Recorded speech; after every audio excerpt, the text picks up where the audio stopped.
byalondodde.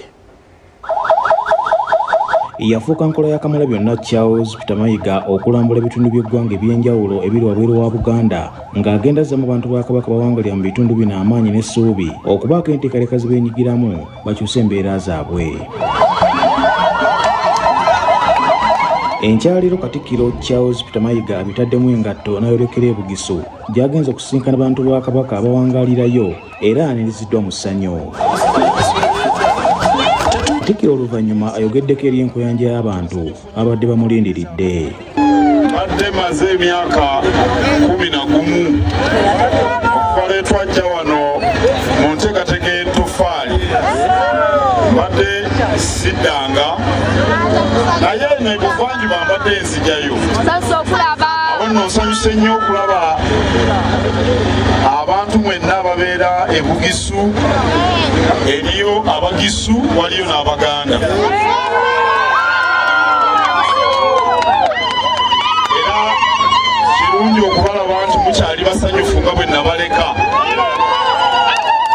Era olunaku lw'enkya neesunga nnyo okubalaba mwenna n'okunyumyako nammwe. Omwami wa Kabaka amulamulirako abantu b'e Bugisu Teeso ne Bukedi Oweekitiibwa Rashid Nsubuga ategeezezza nti okukyala kwa Mukuumaddamula mu ssaza lino kabonero akalaga okwagala kwa Ssaabasajja Kabaka Ronald Munnamutebe II kwalina eri abantu be.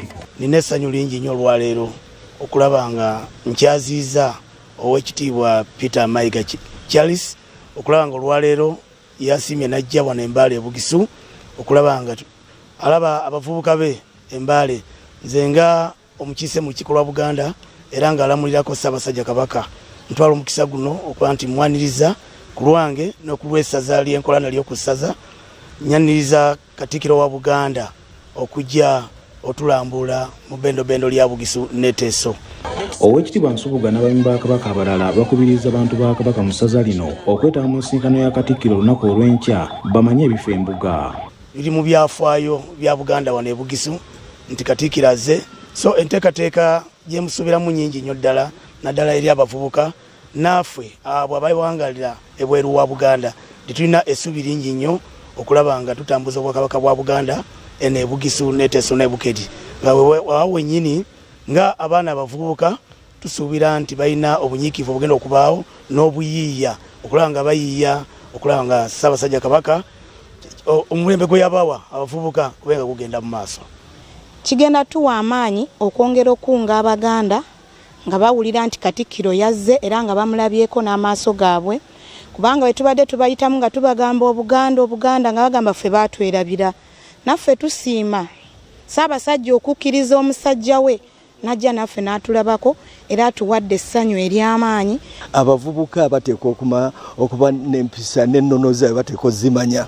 Tekitegeeza nti bw'oba ovudde mu Buganda n'odda mu kifo ekirala oteekwa kweyisanga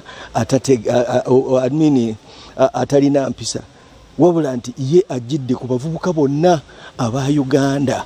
Mu byo tusuubira nti ajja kukunga abavubuka bettanire nnyo emmwanyi, okusimba emmwanyi n'okusimba emiti.